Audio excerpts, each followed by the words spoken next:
Imagine you're sitting on an airplane, and as you look out the window, everything is wrapped in a thick, white blanket of fog. Suddenly, your mind wanders to that nagging question. How do pilots land safely when it's so foggy outside? It's not just a concern for those who are particularly nervous. Even seasoned travelers might wonder, how does a pilot know where the runway is, and what tools do they use to navigate through this kind of weather? And there's that tinge of curiosity. How do pilots manage to touch down precisely in such conditions? It's like landing a plane into the middle of a big cloud. So let's dive into understanding exactly how pilots handle these foggy landings. Vocabulary, runways, instruments, visibility. Today, we're going to meet our protagonist, Captain Sarah. She's a seasoned pilot with over 10 years of experience and an impressive history of landing planes no matter the conditions. Whether it's a clear blue sky or dense fog, Captain Sarah has got her skills down pat. So, what makes Captain Sarah such a master at landing in any weather? Let's dive into our next segment to find out. In our last scene, we met Captain Sarah, an experienced pilot who's been flying for over 10 years. Today, she's going to show us how foggy weather doesn't stop her from landing safely. Now, let's dive into how she navigates through the clouds. Captain Sarah looks out the cockpit window, and it's completely white outside, thermals of thick gray fog. She starts her descent carefully, following the plane's instruments. You see, even though we can't see the ground, Captain Sarah has a few trusty friends on board to help her land safely. The Airborne Collision Avoidance System, ACAS, the auto throttle, and the autopilot. And here's the surprising part.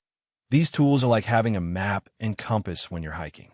Just as you use a map to know where you're going and a compass to guide your direction, Captain Sarah uses these instruments to find her way down safely. First up is the Airborne Collision Avoidance System, ACAS. Think of this as a smart assistant that warns about potential dangers like trees or other planes. It's always alert, keeping us safe by giving warnings if there are any nearby aircraft that might be in our path. Next is the autopilot. Just like you set your GPS for a specific route, Captain Sarah programs the autopilot to follow a precise flight path down to the runway. The autopilot keeps everything on track, making sure we stay well above the fog and maintain the correct speed. And then there's the auto throttle. This is like an intelligent throttle that adjusts the engine power automatically based on the airspeed required for landing. It helps Captain Sarah keep a steady descent rate and maintains the right speed as she approaches the runway. All of these tools work together to create a safe, smooth descent. The autopilot keeps us aligned with the runway centerline, while the auto throttle ensures we have just enough power to glide smoothly onto the tarmac. It's like having a skilled navigator who knows exactly where to steer and when to slow down. So, even though it might seem scary outside, Captain Sarah has everything she needs to land safely right here in the cockpit. And that's why flying is so incredibly safe, because of all these systems working together seamlessly. As Captain Sarah and her co-pilot prepare to land the plane, they're now a few miles from the airport, navigating through thick fog. They rely on an automated system that guides their approach. Much like how your car's cruise control helps you maintain speed, but is very different in its complexity. The automation system uses sensors and GPS data to help the plane stay on course. Imagine it's like a smart car driving down a narrow road with a heavily obscured view. The pilots can see only a few feet ahead, so the plane systems need to take over for precision landing. And here's the surprising part. Even though they can't see the runway or much of anything outside the cockpit, Sarah and her co-pilot can trust these automated systems. They are incredibly reliable because they continuously compare real-time data with predetermined flight paths and adjustments. It's as if the plane has a GPS that knows where every centimeter of the runway is located. The pilots monitor the system's performance on their screens, but they don't need to make many manual interventions. Incredibly rare situations might require them to take over, but most often, the automation does its job perfectly. And here's the surprising part. After all that waiting and watching, there's finally a moment where everyone breathes a sigh of relief. Let me take you inside the cockpit with Captain Sarah as she makes her final approach into the fog. Captain Sarah had been monitoring her instruments throughout the descent, but now it's time to bring the plane down gently onto the runway.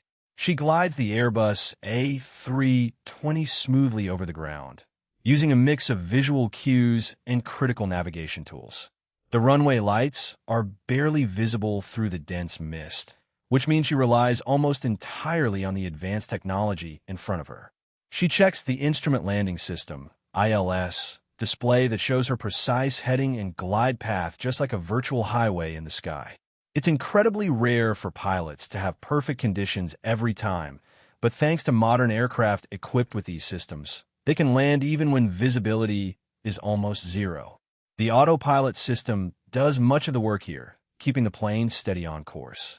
But as Captain Sarah approaches the runway, she takes over manually to touch down smoothly. She feels a slight bump as the airplane's wheels hit the ground, and then there's that satisfying sound of the thrust reversers deploying. Those are like giant backwards parachutes that help slow the plane down. And here's the surprising part.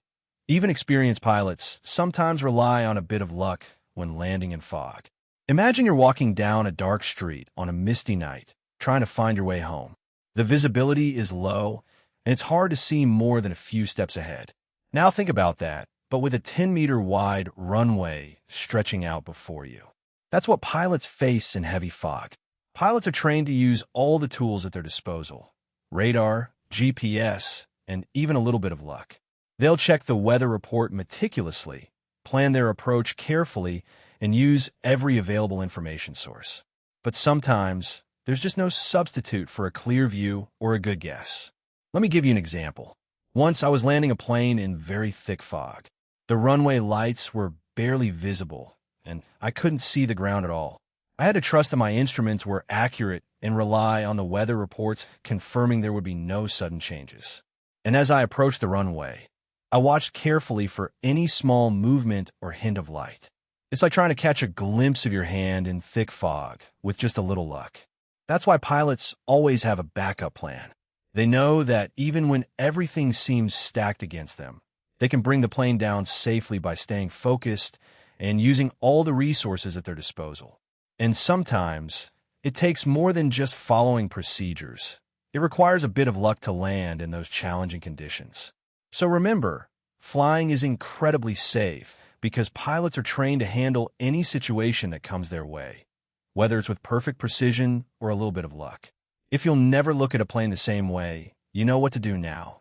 Subscribe for more aviation adventures.